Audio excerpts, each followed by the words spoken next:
True, because Mayawati must forge alliances to hold.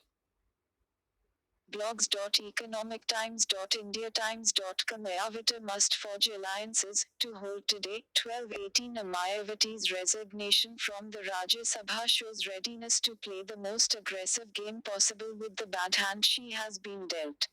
True, the cause she wanted to champion in the Rajya Sabha speech that was cut short, protesting against which she resigned, violence against her core constituency of Dalits, is of the utmost significance. But it is not just the intrinsic importance of the subject that made her protest, but also her need to fight growing political irrelevance after her share of the vote in Uttar Pradesh has stagnated at about 25% or lower in the elections since 2007. What she needs to do is to abandon her penchant for going it alone. Only as an ally of larger parties can she hope to stay relevant to her Dalit supporters and to the larger polity.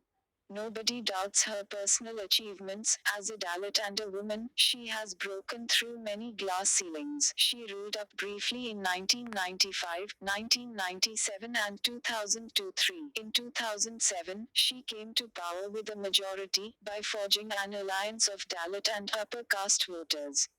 Today, she is much depleted, winning just 80 and 19 seats, respectively, in the 2012 and 2017 assembly elections. Although she got 26% and 22% of the vote, she got no seats in the 2014 Lok Sabha elections. She shunned allies in the 2017 assembly polls and lost heavily. Even her core supporters might desert an assured loser.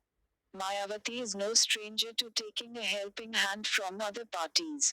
In 1993, she supported Mulayam Singh of the Samajwadi Party, but toppled him in 1995, becoming chief minister with the BJP's support.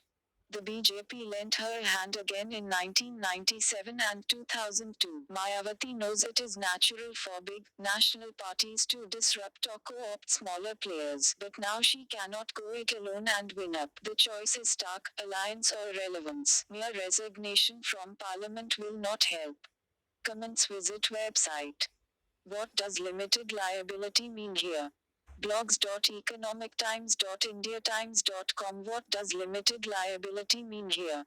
Today, 12:14 a bankruptcy court has reportedly ruled that a promoter cannot escape liquidation of her personal assets by simply filing for bankruptcy. Going after the personal assets of a promoter is flagrant violation of the principle of limited liability. It throttles entrepreneurship, especially for small businesses.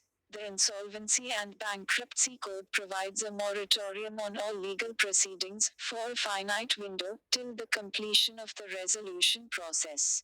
The failure to arrive at a resolution would entail liquidation of the company.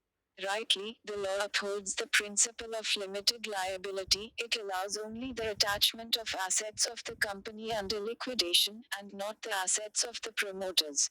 However, the court, while admitting a voluntary bankruptcy petition of Schweitzer Systemtech, observed that the promoters had pledged their assets to the borrower. This could be valid on technical grounds, but it reflects a systemic bias against risk-taking and entrepreneurship.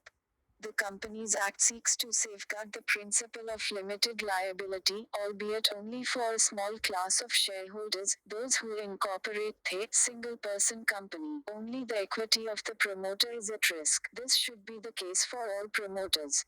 There should be no personal liability on promoters beyond risk capital that they have invested in the company. It is absurd that an entrepreneur has to risk her family's future to secure a loan. However, banks, backed by the RBI, insist on personal guarantees to check the tendency of promoters to exploit legal delays.